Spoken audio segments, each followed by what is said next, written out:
ಕಾಂಗ್ರೆಸ್ನಲ್ಲಿ ಸದ್ಯಕ್ಕೆ ನಡೀತಿರುವಂತಹ ಬೆಳವಣಿಗೆ ನೋಡ್ತಾ ಇದ್ರೆ ಕುರ್ಚಿ ಕಿತ್ತಾಟಕ್ಕೆ ಇನ್ನೂ ಬ್ರೇಕ್ ಬಿದ್ದಂಗೆ ಕಾಣಿಸ್ತಾ ಇಲ್ಲ.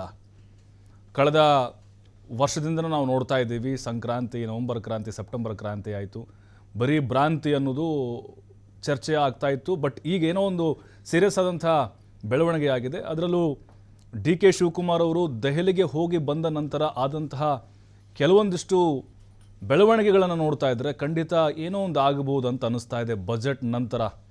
ಇನ್ನು ಸತೀಶ್ ಜಾರಕಿಹೊಳಿ ಆ್ಯಂಡ್ ಟೀಮ್ ಕೂಡ ಡೆಲ್ಲಿಲಿ ಹೋಗಿ ಎರಡು ದಿನ ಅಲ್ಲೇ ವಾಸ್ತವ್ಯ ಹೂಡಿ ಖರ್ಗೆ ಅವ್ರನ್ನ ಭೇಟಿ ಮಾಡಿದ್ದಾರೆ, ಅಲ್ಲಿ ರಾಷ್ಟ್ರ ನಾಯಕರನ್ನ ಭೇಟಿ ಮಾಡಿ ಬಂದಿದ್ದಾರೆ.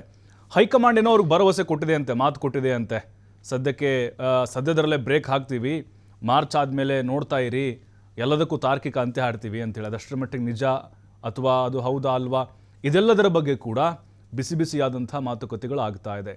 ಹಾಗಾದರೆ KPCC ಅಧ್ಯಕ್ಷಗಾದಿಗೆ ಖರ್ಗೆ ತೀವ್ರವಾದಂಥ ಪೈಪೋಟಿಯನ್ನು ಕೊಡ್ತಾ ಇರೋದು ನಿಜಾನ? ಡಿ ಕೆ ಶಿವಕುಮಾರ್ ಅವ್ರನ್ನ ಇಲ್ಲಿ ಸೈಡ್ಲೈನ್ ಮಾಡುವಂಥ ಪ್ರಯತ್ನದ ಭಾಗವಾಗಿ ಸತೀಶ್ ಅವರು ಹೋರಾಡ್ತಾ ಇದ್ದಾರೆ. ಸಿದ್ದರಾಮಯ್ಯನವರು ಈಗ ಬಜೆಟ್ ಪೂರ್ವಭಾವಿ ಸಭೆ ಅದೆಲ್ಲ ಸಿದ್ಧತೆಗಳಲ್ಲಿ ಬ್ಯುಸಿ ಆಗಿದ್ದಾರೆ. ಸಿದ್ದರಾಮಯ್ಯನವರು ಟ್ವೀಟ್ ಕೂಡ ನಾವು ನೋಡಿದ್ವಿ, ಭಾಳ ಮಾರ್ಮಿಕವಾಗಿತ್ತು. ಜಾತಿ ಟ್ರಂಪ್ ಕಾರ್ಡನ್ನು ಅಲ್ಲಿ ಪ್ಲೇ ಮಾಡಿದ್ರು. ಇವೆಲ್ಲವನ್ನು ನೋಡ್ತಾ ಇದ್ದರೆ ಖಂಡಿತ ಸಿದ್ದರಾಮಯ್ಯನವರು ಕುರ್ಚಿಗೆ ಆಪತ್ತು ಬಂದಿದೆಯಾ, ಅಗ್ನಿ ಪರೀಕ್ಷೆಯ ಸಮಯ ಈಗ ಟಗರುಗೆ ಎದುರಾಯ್ತಾ ಅನ್ನುವಂಥದ್ದು ಕೂಡ ಅದು ಗುಟ್ಟಾಗಿ ಉಳಿದಿಲ್ಲ.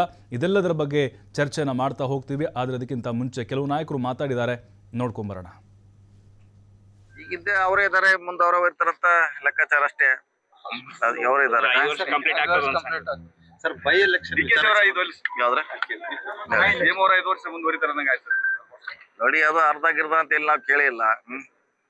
ಸೊ ಈಗ ಅವ್ರು ಇದಾರೆ, ಮುಂದುವರಿತಾರಂತ ಅಷ್ಟೇ ನಮ್ದು. ಅದು ಮಿಕ್ಕಿದೆಯಲ್ಲ ಅಪ್ ಟು ಹೈಕಮಾಂಡ್ಗೆ. ಸರ್, ಶೀಘ್ರದಲ್ಲೇ ಬೈ ಎಲೆಕ್ಷನ್ ಬರ್ತಾ ಇದೆ. ಆದ್ರೆ ಕಾಂಗ್ರೆಸ್ ನಲ್ಲಿ ಟಿಕೆಟ್ ವಿಚಾರಕ್ಕೆ ಸಂಬಂಧಪಟ್ಟಂತೆ ಕುಟುಂಬದಲ್ಲಿ ಮೇಟಿಯವ್ರ ಕುಟುಂಬದಲ್ಲೇ ಸೋಷಿಯಲ್ ಮೀಡಿಯಾ ಮೂಲಕ ಗೊಂದಲ ಸೃಷ್ಟಿಸುವಂತದ್ದು ಅದು ಎಲ್ಲೋ ಒಂದ್ ಕಡೆ ಕಾಂಗ್ರೆಸ್ ನಾವು ಹೇಳ್ತೀವಿ. ನಾವು ಈಗಾಗಲೇ ಅವ್ರಿಗೆ ಫೋನ್ ಮುಖಾಂತರ ಹೇಳಿದೀವಿ ಆ ರೀತಿ ಆಗ್ಬಾರ್ದು ಅಂತ. ಅಂತಿಮವಾಗಿ ಪಕ್ಷ ಏನ್ ನಿರ್ಧಾರ ಮಾಡ್ತೈತೆ ಎಲ್ಲರೂ ಪಾಲನೆ ಮಾಡ್ಬೇಕು.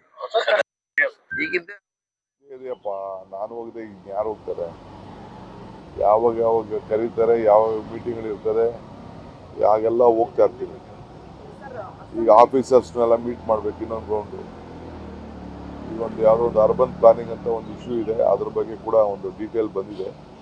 ನಮ್ಮ ಆಫೀಸರ್ಸ್ ಕಳಿಸ್ತಾ ಇದ್ದೀನಿ, ಮೋಸ್ಟ್ಲಿ ನಾಳೆ ನಾಳಿದ್ದು ನಮ್ಮ ಆಫೀಸರ್ಸ್ ಹೋಗ್ತಾರೆ. ಅದ್ರ ಬಗ್ಗೆ ನಮ್ಮದೊಂದು ಡಿಮ್ಯಾಂಡ್ ಆಗ್ತಾ ಇದ್ವಿ. ನಾನು ನಮ್ಮ ರಾಜ್ಯದ ವಿಚಾರ ಎಲ್ಲ ನಂಗೆಲ್ಲ ಮಾತಾಡಕ್ಕೆ ಹೋಗಲ್ಲ. It is not A public discussion. ನಾನು ಹೋಗೋದು ಬರೋದು ಇದ್ದೇ ಇದೆ.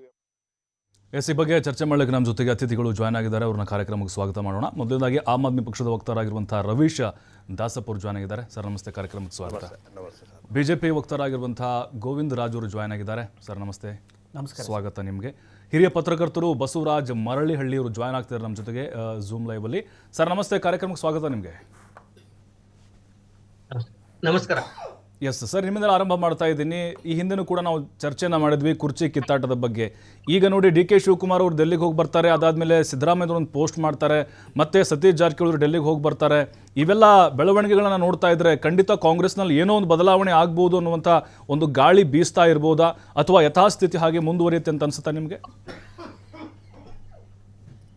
ಹೌದು ಪ್ರಭು ಅವರು, ಏನಾಗುತ್ತೆ ಪ್ರತಿ ಸರಿ ನಾಯಕತ್ವ ಬದಲಾವಣೆ ವಿಚಾರ ಬಂದಾಗ ಕರ್ನಾಟಕ ಕಾಂಗ್ರೆಸ್ನಲ್ಲಿ ಸೈಮಲ್ಟೇನಿಯಸ್ಲಿ KPCC ಅಧ್ಯಕ್ಷಗಾದಿನೂ ಚರ್ಚೆಗೆ ಬರುತ್ತೆ. ಕರೆಕ್ಟ್. ಯಾಕಂದ್ರೆ KPCC ಅಧ್ಯಕ್ಷರಾಗಿ ಡಿ ಕೆ ಶಿವಕುಮಾರ್ ಇರೋದ್ರಿಂದ ಅವ್ರು ಏನ್ ಮಾಡ್ತಾರೆ, ಪಕ್ಷದ ಹಿಡಿತವನ್ನ ತಮ್ಮ ಕಡೆಗೆ ತಗೋಬೇಕು ಅಂತ ಹೇಳಿ ತಮ್ಮ ಕಡೆಗೆ ಇರೋದಕ್ಕೆ ಅದೊಂದು ಬಹಳ ಗಟ್ಟಿಯಾಗಿ ನಿಂತ್ಕೊಂಡಿದ್ದಾರೆ. ಆ ಕಾರಣಕ್ಕೆ ಯಾವಾಗ CM ಬದಲಾವಣೆ ಕೂಗ್ ಬರುತ್ತೆ, ಆ ಕಡೆಯಿಂದ ಮತ್ತೆ KPCC ಅಧ್ಯಕ್ಷರ ಬದಲಾವಣೆ ಬರುತ್ತೆ. ಅದರಲ್ಲಿ ಸತೀಶ್ ಜಾರಕಿಹೊಳಿ ಅವರು ತಾವು KPCC ಅಧ್ಯಕ್ಷರಾಗಬೇಕು ಅಂತ ಹೇಳಿ ಬಹಳ ಹಲವಾರು ವರ್ಷ, 2-3 ವರ್ಷದಿಂದ ಪ್ರಯತ್ನ ಮಾಡ್ತಾ ಇದ್ದಾರೆ. ಯಾವಾಗ ಡಿ ಕೆ ಶಿವಕುಮಾರ್ ಅವರು ಡೆಪ್ಟಿ ಚೀಫ್ ಮಿನಿಸ್ಟರ್ ಆದ್ರು, ಸೊ ಅವಾಗಿಂದಾನೇ KPCC ಅಧ್ಯಕ್ಷ ಗಾದಿನ ಖಾಲಿ ಮಾಡ್ಬೇಕು, ಯಾಕಂದ್ರೆ ಒಬ್ಬರಿಗೆ ಒಂದೇ ಹುದ್ದೆ ಅಂತಕ್ಕಂತ ಸೂತ್ರವನ್ನ ಮುಂದಿಡ್ತಕ್ಕಂಥದ್ದು ಡಿ ಕೆ ಶಿವಕುಮಾರ್ ವಿರೋಧಿ ಬಣದಲ್ಲಿ ಯಾವಾಗ್ಲೂ ಚರ್ಚೆಯಲ್ಲಿದೆ. ಸೊ ಈಗ ಸತೀಶ್ ಜಾರಕಿಹೊಳಿ ಅವರ ಟಾರ್ಗೆಟ್ ಈ ಪೀರಿಯಡ್ ಅಲ್ಲೇ ಚೀಫ್ ಮಿನಿಸ್ಟರ್ ಆಗ್ಬೇಕು ಅನ್ನೋದನ್ನ ಅವರು ಬಿಟ್ಬಿಟ್ಟಿದ್ದಾರೆ. ಸೊ ಅವ್ರಿಗೆ 2028ಕ್ಕೆ ಚೀಫ್ ಮಿನಿಸ್ಟರ್ ಆಗ್ಬೇಕಂದ್ರೆ ಈಗಲೇ ನಾವು KPCC ಅಧ್ಯಕ್ಷಗಾದಿನ ತಮ್ಮ ಹಿಡಿತಕ್ಕೆ ತಗೋಬೇಕು ಅಂತಕ್ಕಂಥ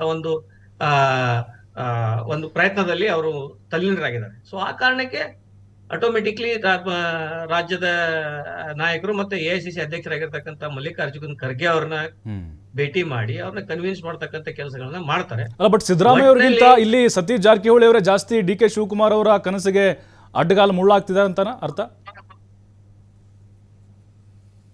ಈಗ ಅಲ್ಟಿಮೇಟ್ಲಿ CM ಬದಲಾವಣೆ ಅಂತ ಬಂದಾಗ KPCC ಅಧ್ಯಕ್ಷ ಗಾದಿ ನಮಗ್ ಬೇಕು ಅಂತಕ್ಕಂಥ ಪಟ್ಟು ಹಿಡಿಯತಕ್ಕಂಥ ಕೆಲಸವನ್ನ ಸತೀಶ್ ಜಾರಕಿಹೊಳಿ ಬಡ ಮತ್ತೆ CM ಬಡ ಸತೀಶ್ ಜಾರಕಿಹೊಳಿ ಅಂದ್ರೆ CM ಬಡನೆ ಆ ಟ್ರಂಪ್ ಕಾರ್ಡ್ ಅನ್ನ ಉಳಿಸ್ತದೆ.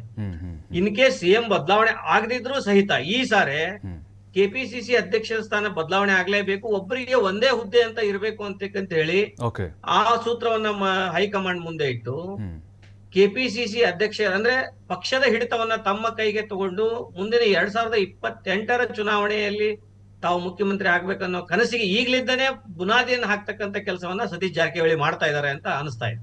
ಎಸ್ ಮತ್ತೆ ನಿಮ್ಮ ಹತ್ರ ಬರ್ತೀನಿ ಸರ್. ರವೀಶ್ ಸರ್, ಈಗ ಖರ್ಗೆ ಅವರು ನೋಡ್ತಾ ಇದ್ದೀವಿ, ಅವರು ಹೈಕಮಾಂಡ್ ಅಂತ ಯಾರಿಗೂ ಅನ್ನಿಸ್ತಾ ಇಲ್ಲ.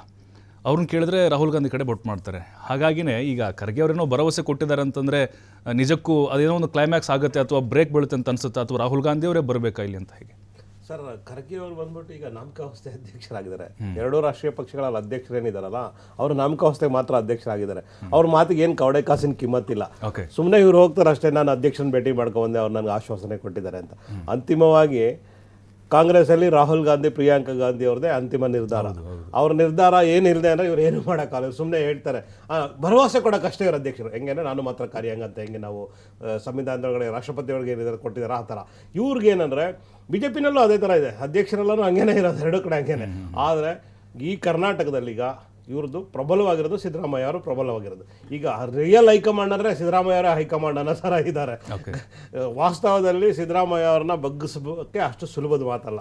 ಸಿದ್ದರಾಮಯ್ಯ ಸೈಲೆಂಟ್ ಆದಂಗೆ ಕಾಣಿಸ್ತಿದೆ ನನಗೆ. ಸರ್, ಅವರು ಸೈಲೆಂಟ್ ಅಲ್ಲೇ ವೈಲೆಂಟ್ ತೋರಿಸ್ತಾರೆ. ಆ ಒಂದು ವಿಶಿಷ್ಟತೆ ಅವರಲ್ಲಿದೆ. ಅವರು ಯಾವಾಗ್ಲೂ ಸೈಲೆಂಟ್ ಆದಷ್ಟು ಜಾಸ್ತಿ ಪ್ಲಾನ್ಗಳು ಮಾಡ್ತಾ ಇರ್ತಾರೆ ಅಂತ ಅರ್ಥ.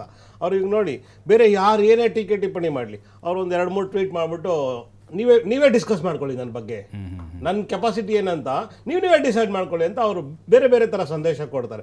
ಒಂದು ಟ್ವೀಟ್ ಮಾಡಿದ್ರೆ ಇಡೀ ರಾಜ್ಯದ ರಾಜಕೀಯ ನಾಯಕರೆಲ್ಲರೂ ಅದಕ್ಕೆ ಏನಾದ್ರು ಒಂದು ವಿಶ್ಲೇಷಣೆ ಹೇಳ್ತಾ ಇರ್ತಾರೆ. ಅವ್ರ ಬಗ್ಗೆ, ಇವ್ರ ಬಗ್ಗೆ, ಪರವಾಗಿ ವಿರೋಧವಾಗಿ ಏನಾದ್ರು ಮಾತಾಡ್ತಾ ಇರ್ತಾರೆ.